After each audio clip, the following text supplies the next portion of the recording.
ಮಿತ್ರರೇ ನಮಸ್ಕಾರ. ಮಿತ್ರರೇ, ಆಪರೇಷನ್ ಸಿಂಧೂರ ಆಗ್ತಿದ್ದ ಹಾಗೆ ಈ ವಿಚಾರದಲ್ಲಿ ಒಂದಷ್ಟು ರಾಜಕೀಯ ಆಗುತ್ತೆ ಅನ್ನುವಂಥದ್ದು ಎಲ್ಲರಿಗೂ ಗೊತ್ತಿದ್ದಂತಹ ವಿಚಾರ. ಆದರೆ ನಾನೊಂದು ತೀರ್ಮಾನ ಮಾಡಿದ್ದೆ, ಏನೇ ರಾಜಕೀಯ ಆದರೂ ಕೂಡ ಅದಕ್ಕೆ ಹೆಚ್ಚಿಗೆ ಪ್ರಚಾರ ಕೊಡಬಾರ್ದು. ಸಹಜ, ನಮ್ಮ ದೇಶದಲ್ಲಿ ಇದನ್ನೆಲ್ಲ ತಡೆಯೋದಕ್ಕೆ ಸಾಧ್ಯ ಇಲ್ಲ ಅಂತ ಅಂದುಕೊಂಡಿದ್ದೆ. ಆದರೆ ನಮ್ಮ ರಾಹುಲ್ ಗಾಂಧಿ ಅವರು ಬಿಡಬೇಕಲ್ಲ. ನಾವು ಬಾಯಿ ಮುಚ್ಕೊಂಡಿರ್ತೀವಿ ಅಂತಂದರೂ ಅವರು ನಮ್ಮ ಬಾಯನ್ನು ಓಪನ್ ಮಾಡಿಸ್ತಾರೆ. ಕೆಲವು ಸಲ ಅನಿಸುತ್ತೆ, ನಾವು ಅದೇನು ಪುಣ್ಯ ಮಾಡಿದ್ವಪ್ಪ, ಇಂತಹ ಒಬ್ಬ ವಿಪಕ್ಷ ನಾಯಕನನ್ನು ಭಾರತ ಪಡೆದಿದೆಯಲ್ಲ ಅಂತ ಒಂಥರ ವ್ಯಥೆ ಆಗತ್ತೆ. ಯಾಕೆ ಈ ಮಾತನ್ನು ಹೇಳ್ತಾ ಇದ್ದೀನಿ ಅಂತಂದರೆ, ರಾಹುಲ್ ಗಾಂಧಿ ಪಾಕಿಸ್ತಾನ ಇದುವರೆಗೆ ಹೇಳದಂತಹ ಕೆಲವೊಂದಷ್ಟು ವಿಚಾರಗಳನ್ನು ರಾಹುಲ್ ಗಾಂಧಿ ಹೇಳ್ತಾ ಇದ್ದಾರೆ. ಪಾಕಿಸ್ತಾನದವರು ನಾವು ಗೆದ್ದಿದ್ದೀವಿ ಅಂತ ಬೆಂಬಿಸಿಕೊಳ್ತಾ ಇದ್ದಾರೆ. ಆದರೆ ಯಾವತ್ತೂ ಕೂಡ ಪಾಕಿಸ್ತಾನದವರು ಭಾರತ ಶರಣಾಗಿದೆ ಅಂತ ಹೇಳಿಲ್ಲ. ಭಾರತದವರು ನಮಗೆ ಹೊಡೆದಿದ್ದಾರೆ, ಅಷ್ಟು ಹೊಡೆದಿದ್ದಾರೆ, ಇಷ್ಟು ಹೊಡೆದಿದ್ದಾರೆ, ಅವ್ರು ದಾಖಲೆ ಕೊಡ್ತಾ ಇದ್ದಾರೆ ರೀ. ಆದರೆ ರಾಹುಲ್ ಗಾಂಧಿ ಹೇಳ್ತಾ ಇದ್ದಾರೆ, ನರೇಂದ್ರ ಮೋದಿ ಅವರು ಸರೆಂಡರ್ ಆಗಿಬಿಟ್ರು ಅಂತ. ಸರೆಂಡರ್ ಅಂತಂದರೆ ನಾವು ಸೋತು ಶರಣಾಗಿದ್ದೀವಿ ಅಂತ. ಇಲ್ಲಿ ರಾಹುಲ್ ಗಾಂಧಿ ಅವರು ನರೇಂದ್ರ ಮೋದಿ ಅವರನ್ನು ಟೀಕಿಸುವಂತಹ ಬರದಲ್ಲಿ ತನ್ನ ರಾಜಕೀಯ ಲಾಭದ ಉದ್ದೇಶದಿಂದ ಭಾರತೀಯ ಸೇನೆಗೆ ಅವಮಾನ ಮಾಡ್ತಾ ಇದ್ದಾರೆ, ಭಾರತಕ್ಕೆ ಅವಮಾನ ಮಾಡ್ತಾ ಇದ್ದಾರೆ. ಇದ್ರ ಬಗ್ಗೆ ಸ್ವಲ್ಪ ಡೀಟೇಲ್ ಆಗಿ ಹೇಳ್ತೀನಿ. ಇದು ಎಷ್ಟು ಗಂಭೀರ ಸ್ವರೂಪವಾದಂಥ ಹೇಳಿಕೆ. ಇದರಿಂದ ಏನಾಗ್ತಾ ಇದೆ, ಪಾಕಿಸ್ತಾನದಲ್ಲಿ ರಾಹುಲ್ ಗಾಂಧಿ ಎಷ್ಟೆಲ್ಲ ಫೇಮಸ್ ಆಗ್ತಾ ಇದ್ದಾರೆ, ಅದ್ರ ಬಗ್ಗೆ ನಿಮಗೆ ತಿಳಿಸ್ಕೊಡ್ತೀನಿ. ಇದೇ ಸಂದರ್ಭದಲ್ಲಿ ಮಿತ್ರರೇ, ರಾಹುಲ್ ಗಾಂಧಿ ಅವರು ನಾಲಿಗೆಯನ್ನು ಹರಿಬಿಡೋದಿದೆ ಮೊದಲೇನಲ್ಲ. ಅವರು ದೇಶ, ಸೇನೆ ಇದೆಲ್ಲದರ ಬಗ್ಗೆ ಬಹಳ ಲಘುವಾಗಿ ಮಾತನಾಡುವಂಥದ್ದು ಅವ್ರಿಗೆ ಕೈಯಾಲಿ ಆಗಿಬಿಟ್ಟಿದೆ. ಹೀಗೆ 2022ರಲ್ಲಿ ಭಾರತ್ ಜೋಡೋ ಯಾತ್ರೆ ಸಂದರ್ಭದಲ್ಲೂ ಕೂಡ ಬಹಳ ಲಘುವಾಗಿ ಭಾರತೀಯ ಸೇನೆ ಬಗ್ಗೆ ಮಾತನಾಡಿದ್ರು. ಜೊತೆಗೆ ನಮ್ಮ ಗಡಿಯ ಬಗ್ಗೆಯೂ ಕೂಡ ಒಂದಷ್ಟು ವಿಚಾರಗಳನ್ನು, ನಿರಾಧಾರವಾಗಿ ಆರೋಪಗಳನ್ನು ಮಾಡಿದ್ರು. ಅದಕ್ಕೆ ಸಂಬಂಧಪಟ್ಟಂತೆ ಒಬ್ಬ ಯಾರೋ ದೇಶ ಪ್ರೇಮಿ ಕೋರ್ಟ್ನಲ್ಲಿ ಕೇಸ್ ಹಾಕಿದ್ರು. ಆ ವಿಚಾರವಾಗಿ ಈಗ ರಾಹುಲ್ ಗಾಂಧಿಗೆ ಅಲಹಾಬಾದ್ ಹೈಕೋರ್ಟ್ ಮುಖಕ್ಕೆ ಮಂಗಳಾರತಿ ಎತ್ತಿದೆ. ನಿಮಗೆ ಸ್ವಾತಂತ್ರ್ಯ ಕೊಟ್ಟಿದ್ದೀವಿ, ವಾಕ್ ಸ್ವಾತಂತ್ರ್ಯ ಇದೆ ಅಂತ ಹೇಳಿ ಸೇನೆ ವಿಚಾರದಲ್ಲೆಲ್ಲ ಮಾತನಾಡೋದಲ್ಲ, ನಿಮ್ಮ ವಾಕ್ ಸ್ವಾತಂತ್ರ್ಯಕ್ಕೂ ಕೂಡ ಒಂದು ಸೀಮೆ ಇದೆ ಅಂತೇಳಿ ಅಲಹಾಬಾದ್ ಹೈಕೋರ್ಟ್ ಭಾರತದ ಘನತವೆತ್ತ ವಿಪಕ್ಷ ನಾಯಕನಿಗೆ ಚೀಮಾರಿ ಹಾಕಿದೆ. ಮಿತ್ರರೇ, ಈ ಬಗ್ಗೆ ಸ್ವಲ್ಪ ಡೀಟೇಲ್ ಆಗಿ ನಿಮಗೆ ತಿಳಿಸ್ಕೊಡುವಂತಹ ಪ್ರಯತ್ನ ಮಾಡ್ತೀನಿ. ನೀವು ಈ ವಿಡಿಯೋನ ಕೊನೆವರೆಗೂ ಮಿಸ್ ಮಾಡದೆ ನೋಡಿ. ಮೇ 6ರ ರಾತ್ರಿ ಮತ್ತು ಮೇ 7ರ ಬೆಳಗಿನ ಜಾವದ ಮಧ್ಯದಲ್ಲಿ ಭಾರತ ಆಪರೇಷನ್ ಸಿಂಧೂರವನ್ನು ಆರಂಭಿಸಿತು. ಪಾಕಿಸ್ತಾನದ 9 ಉಗ್ರ ನೆಲೆಗಳನ್ನು ಗುರಿಯಾಗಿಸಿ ಭಾರತ ದಾಳಿ ಮಾಡಿತು. ತಕ್ಷಣ ಭಾರತ ಪಾಕಿಸ್ತಾನಕ್ಕೆ ಮೆಸೇಜ್ ಕಳುಹಿಸಿತು. ಪೆಹಲ್ಗಾಮ್ ಅಟ್ಯಾಕ್ಗೆ ಪ್ರತಿಯಾಗಿ ನಾವು ಇಂತಿಂಥ ಉಗ್ರ ನೆಲೆಗಳನ್ನು ನಿಮ್ಮ ದೇಶದಲ್ಲಿ ಗುರಿ ಮಾಡಿ ದಾಳಿ ಮಾಡಿದ್ದೀವಿ, ಇದನ್ನು ಪಾಕಿಸ್ತಾನಕ್ಕೆ ಮೆಸೇಜ್ ಕಳುಹಿಸಿತು. ಅಷ್ಟು ಮಾತ್ರ ಅಲ್ಲ, ಭಾರತ ಪಾಕಿಸ್ತಾನಕ್ಕೆ ಸ್ಪಷ್ಟವಾಗಿ ಒಂದು ಸಂದೇಶವನ್ನು ಹೇಳ್ತು, ನೀವೇನಾದರೂ ಇದಕ್ಕೆ ಪ್ರತಿಯಾಗಿ ನಮ್ಮ ಮೇಲೆ ದಾಳಿ ಮಾಡೋದಕ್ಕೆ ಯತ್ನ ಮಾಡಿದ್ದೆ ಆದರೆ ಅದಕ್ಕೆ ನಮ್ಮ ರೆಸ್ಪಾನ್ಸ್ ಇದ್ದೇ ಇರುತ್ತೆ. ಪಾಕಿಸ್ತಾನ ಸುಮ್ಮನೆ ಕೂರಲಿಲ್ಲ. ಅವರು ನಮ್ಮ ಮೇಲೆ ಒಂದಷ್ಟು ಡ್ರೋನನ್ನು ಹಾರಿಸುವಂಥ ಯತ್ನ ಮಾಡಿದ್ರು. ಅದಕ್ಕೆ ಪ್ರತಿಯಾಗಿ ಭಾರತವೂ ಕೂಡ ಒಂದಷ್ಟು ಡ್ರೋನ್ಗಳ ಮೂಲಕ ದಾಳಿ ಮಾಡಿತು. ಇದಾದ ಬಳಿಕ ಪಾಕಿಸ್ತಾನ ಏನು ಮಾಡಿತು, ಒಂದಷ್ಟು ಬ್ಯಾಲಿಸ್ಟಿಕ್ ಮಿಸೈಲನ್ನು ಹಾರಿಸುವಂತಹ ಪ್ರಯತ್ನ ಮಾಡಿತು. ಅದು ಕೂಡ ದೆಹಲಿಯನ್ನು ಗುರಿಯಾಗಿಸಿ ದಾಳಿ ಮಾಡುವಂತಹ ಪ್ರಯತ್ನಕ್ಕೆ ಪಾಕಿಸ್ತಾನ ಕೈ ಹಾಕ್ತು. ಇದು ಭಾರತವನ್ನು ಕೆರಳಿಸಿತು. ಮೇ 9ರ ರಾತ್ರಿ ಮತ್ತು ಮೇ 10ರ ಬೆಳಗಿನ ಜಾವದ ಮಧ್ಯಭಾಗದಲ್ಲಿ ಭಾರತ ಪಾಕಿಸ್ತಾನದ ಮೇಲೆ ಬಹಳ ದೊಡ್ಡ ದಾಳಿಯನ್ನು ಮಾಡಿತು. ಬ್ರಹ್ಮೋಸ್ಗಳನ್ನು ಬಳಸಿ ದಾಳಿ ಮಾಡಿತು. ಪಾಕಿಸ್ತಾನದ ವಾಯುನೆಲೆಗಳನ್ನು ಧ್ವಂಸ ಮಾಡಿ ಹಾಕ್ತು. ಇದು ನಮಗೆ ಗೊತ್ತಿರುವಂತಹ ವಿಚಾರ. ಇದೇನು ನಾನು ಕತೆ ಕಟ್ಟಿ ಹೇಳ್ತಾ ಇರುವಂಥದ್ದಲ್ಲ. ಇದಕ್ಕೆ ಸಾಕ್ಷಿ ಕೊಟ್ಟಿದ್ಯಾರು, ಇದನ್ನು ಒಪ್ಕೊಂಡಿದ್ಯಾರು ಕೇಳಿದ್ರೆ ಖುದ್ದು ಪಾಕಿಸ್ತಾನದ ಪ್ರಧಾನಿ ಶಹಬಾಜ್ ಶರೀಫ್ ಅವರು ಅಂತಾರಾಷ್ಟ್ರೀಯ ವೇದಿಕೆಯಲ್ಲಿ ಒಪ್ಕೊಂಡಿದ್ದಾರೆ. ಅಜರ್ಬೈಜಾನ್ನ ಒಂದು ಸಭೆಯಲ್ಲಿ ಅವರು ಹೇಳ್ತಾರೆ, ನಮ್ಮ ಫೀಲ್ಡ್ ಮಾರ್ಷಲ್ ಆಸಿಂ ಮುನೀರ್ ಅವರು ಭಾರತದ ಮೇಲೆ ದಾಳಿ ಮಾಡೋದಕ್ಕೆಲ್ಲ ಪ್ಲಾನ್ ಮಾಡ್ಕೊಂಡಿದ್ರು. ನಾವಿನ್ನೇನು ನಮಾಜ್ ಮಾಡಿ ಭಾರತದ ಮೇಲೆ ದಾಳಿಯನ್ನು ಆರಂಭಿಸಬೇಕಾಗಿತ್ತು. ಅಷ್ಟರಲ್ಲಾಗಲೇ ಭಾರತ ಬ್ರಹ್ಮೋಸನ್ನು ಬಳಸಿ ನಮ್ಮನ್ನು ಉಡಾಯಿಸ್ಬಿಡ್ತು. ನಮ್ಮ ರಾವಲ್ಪಿಂಡಿ ಸೇರಿದಂತೆ ಪಾಕಿಸ್ತಾನದ ಅನೇಕ ಜಾಗಗಳ ಮೇಲೆ ಭಾರತದ ಬ್ರಹ್ಮೋಸ್ ಬಂದು ಬಿದ್ದುಬಿಟ್ವು. ಹೀಗಾಗಿ ನಮಗೆ ಭಾರತದ ಮೇಲೆ ದಾಳಿ ಮಾಡೋದಕ್ಕಾಗಲಿಲ್ಲ ಅಂತೇಳಿ ಪಾಕಿಸ್ತಾನದ ಪ್ರಧಾನಿ ಶಹಬಾಜ್ ಶರೀಫ್ ಖುದ್ದು ಒಪ್ಕೊಂಡಿದ್ದಾರೆ, ಅಂತಾರಾಷ್ಟ್ರೀಯ ವೇದಿಕೆಯಲ್ಲಿ ಒಪ್ಕೊಂಡಿದ್ದಾರೆ. ಇತ್ತ ಕಡೆಯಲ್ಲಿ ಭಾರತದ ವಿಪಕ್ಷ ನಾಯಕನಾಗಿರುವಂತಹ ರಾಹುಲ್ ಗಾಂಧಿ ಒಂದು ಸ್ಟೇಟ್ಮೆಂಟ್ ಕೊಡ್ತಾರೆ, ನರೇಂದ್ರ ಮೋದಿ ಅವರು ಸರೆಂಡರ್ ಆಗಿದ್ದಾರೆ. ಟ್ರಂಪ್ ಫೋನ್ ಮಾಡಿ ಹೇಳಿಬಿಟ್ರು ನರೇಂದರ್ ಸರೆಂಡರ್ ಅಂತ. ಅದಕ್ಕೆ ಸರಿಯಾಗಿ ನರೇಂದ್ರ ಮೋದಿ ಅವರು ಸರೆಂಡರ್ ಆಗಿಬಿಟ್ರು ಅಂತ ರಾಹುಲ್ ಗಾಂಧಿ ಸ್ಟೇಟ್ಮೆಂಟ್ ಕೊಟ್ಟಿದ್ದಾರೆ. ನಿಮಗೆ ನೆನಪಿರಲಿ ಮಿತ್ರರೇ, ಪಾಕಿಸ್ತಾನ ಯುದ್ಧ ಗೆದ್ದಿದ್ದೀವಿ ಅಂತ ವಿಜಯೋತ್ಸವ ಆಚರಿಸ್ತಾ ಇದೆ. ಅದೇ ಪಾಕಿಸ್ತಾನ ಹೇಳ್ತಾ ಇದೆ ಭಾರತ ನಮಗೆ ಸಿಕ್ಕಾಪಟ್ಟೆ ಹೊಡೆದಿದೆ ಅಂತ. ಅವ್ರು ನಮಗೆ ದಾಖಲೆ ಕೊಡ್ತಾ ಇದ್ದಾರೆ. ಭಾರತದ ಸೇನೆ ಬ್ರೀಫಿಂಗ್ ಮಾಡ್ತಲ್ಲ, ಆ ಸಂದರ್ಭದಲ್ಲಿ ಹೆಚ್ಚಿನ ಡೀಟೇಲ್ಸ್ ಅನ್ನು ಕೊಟ್ಟಿರಲಿಲ್ಲ. ಯಾಕೆಂದ್ರೆ ಅಂತಾರಾಷ್ಟ್ರೀಯ ಒತ್ತಡ ಜಾಸ್ತಿ ಆಗುತ್ತೆ ಅಂತ ಅಥವಾ ಏನೋ ಕಾರಣಕ್ಕೋಸ್ಕರವಾಗಿ ಭಾರತ ಹೆಚ್ಚಿನ ಮಾಹಿತಿಯನ್ನು ಕೊಟ್ಟಿರಲಿಲ್ಲ. ಕೆಲವೊಂದಷ್ಟು ಏರ್ ಬೇಸ್ಗಳ ಹೆಸರನ್ನು ಮಾತ್ರ ಹೇಳಿತ್ತು, ನಾವು ಇಂತಿಂತಹದ್ದನ್ನು ಗುರಿಯಾಗಿ ದಾಳಿ ಮಾಡಿದ್ದೀವಿ ಅಂತ ಅಷ್ಟೇ ಹೇಳಿತ್ತು. ಆದರೆ ಈಗ ಪಾಕಿಸ್ತಾನ ಖುದ್ದು ಹೇಳ್ತಾ ಇದೆ, ಭಾರತ ನಮಗೆ ಹೊಡೆದಿದ್ದು 20 ಪ್ಲೇಸ್ಗಳಿಗಲ್ಲ, 28 ಪ್ಲೇಸ್ಗಳನ್ನು ಗುರಿಯಾಗಿಸಿ ಭಾರತ ದಾಳಿ ಮಾಡಿತು. ಕೇವಲ ರಾವಲ್ಪಿಂಡಿ, ನೂರ್ ಖಾನ್ ಏರ್ಬೇಸ್ ಇದು ಮಾತ್ರ ಇರಲಿಲ್ಲ, ಭಾರತ ಪೇಶಾವರದ ಮೇಲೂ ಕೂಡ ದಾಳಿ ಮಾಡಿದೆ ಅಂತ ಪಾಕಿಸ್ತಾನ ಹೇಳ್ತಾ ಇದೆ.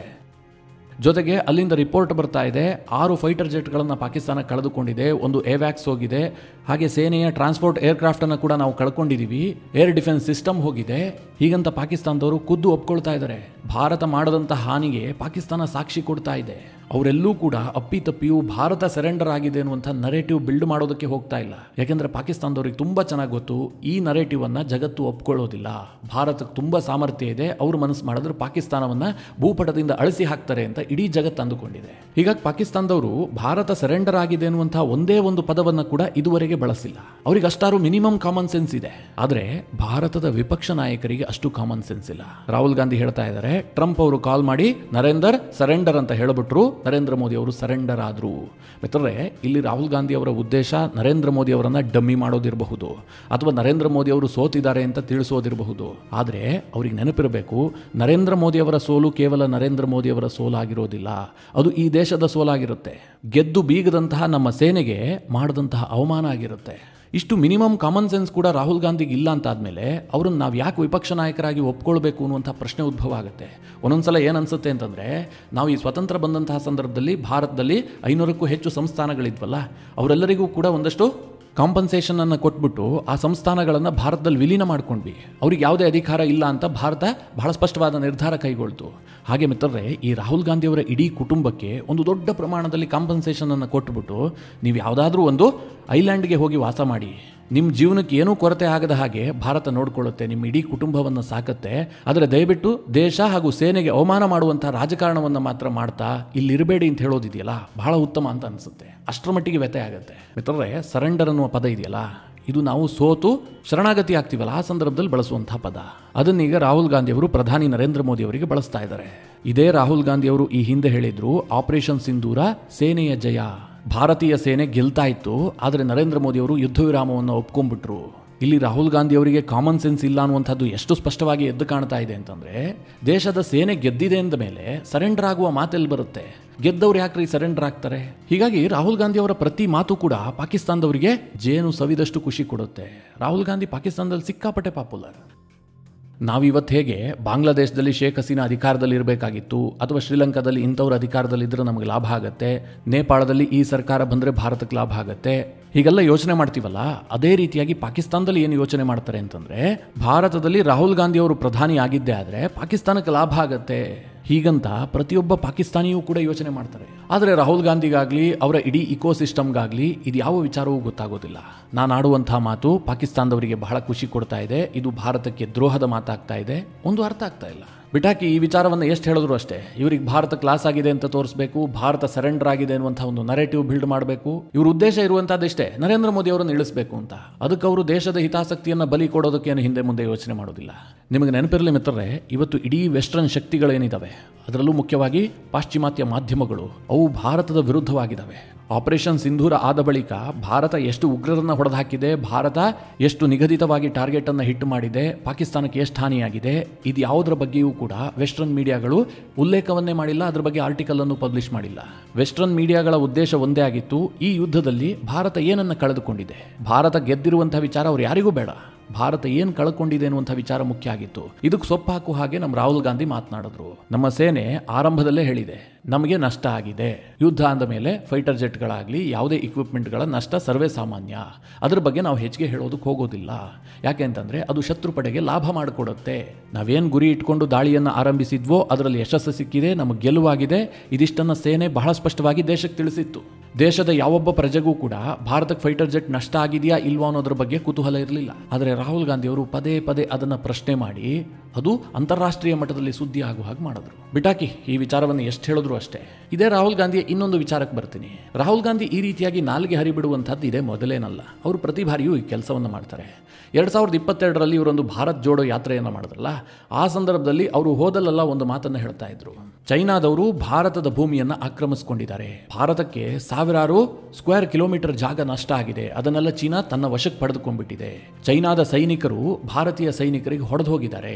ಈ ರೀತಿಯಾಗಿ ರಾಹುಲ್ ಗಾಂಧಿ ಅವರು ಭಾರತ್ ಜೋಡೋ ಯಾತ್ರೆ ಉದ್ದಕ್ಕೂ ಕೂಡ ಬೇಸ್ಲೆಸ್ ಅಲಿಗೇಷನ್ ಅನ್ನು ಮಾಡ್ತಾ ಇದ್ರು.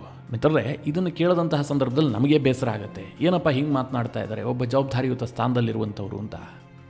ಇದೇ ಮಾತನ್ನ ಭಾರತೀಯ ಸೇನೆಯವರು ಕೇಳಿಸ್ಕೊಂಡ್ರೆ ಅವ್ರಿಗೆ ಹೇಗೆ ಅನ್ನಿಸ್ಬೇಡ ಹೇಳಿ. ಯಾಕೆಂದ್ರೆ ಅವರು ಪ್ರತಿನಿತ್ಯ ಗಡಿಯಲ್ಲಿ ತಮ್ಮ ಪ್ರಾಣವನ್ನು ಒತ್ತೆ ಇಟ್ಟು ದೇಶವನ್ನು ಕಾಯ್ತಾ ಇರ್ತಾರೆ.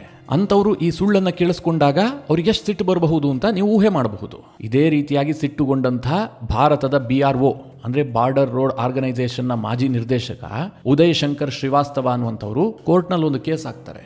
ರಾಹುಲ್ ಗಾಂಧಿಯವರು ಬೇಸ್ಲೆಸ್ ಅಲಿಗೇಷನ್ ಮಾಡ್ತಾ ಇದ್ದಾರೆ. ಅದು ಅಲ್ಲದೆ ಚೀನಾದ ಸೇನೆಯವರು ಭಾರತೀಯ ಸೇನೆಗೆ ಹೊಡೆದಿದ್ದಾರೆ ಎನ್ನುವಂಥ ಸ್ಟೇಟ್ಮೆಂಟ್ ಇದೆಯಲ್ಲ, ಇದು ಮಾನಹಾನಿಕಾರಕವಾದಂಥ ಸ್ಟೇಟ್ಮೆಂಟ್. ಹೀಗಾಗಿ ರಾಹುಲ್ ಗಾಂಧಿ ಅವರು ಮಾನನಷ್ಟ ಮೊಕದ್ದಮೆಯನ್ನು ಎದುರಿಸಬೇಕು ಅಂತ ಅವರೊಂದು ಕೇಸ್ ಹಾಕ್ತಾರೆ. ಇದರ ವಿಚಾರಣೆಯನ್ನು ನಡೆಸಿದಂತಹ ಲಕ್ನೋ ಕೋರ್ಟ್ ಹೇಳುತ್ತೆ 24 ಮಾರ್ಚ್ ಅಂದು ರಾಹುಲ್ ಗಾಂಧಿ ಖುದ್ದಾಗಿ ಕೋರ್ಟ್ಗೆ ಹಾಜರಾಗಬೇಕು ಅಂತ. ರಾಹುಲ್ ಗಾಂಧಿ ಅವರಿಗೆ ಇದು ಬಹಳ ದೊಡ್ಡ ಹಿನ್ನಡೆ ಆಗುತ್ತೆ. ಕೋರ್ಟ್ನ ಈ ಆದೇಶವನ್ನು ಪ್ರಶ್ನಿಸಿ ರಾಹುಲ್ ಗಾಂಧಿ ಅವರು ಅಲಹಾಬಾದ್ ಹೈಕೋರ್ಟ್ನ ಮೆಟ್ಟಿಲೇ ಇರ್ತಾರೆ.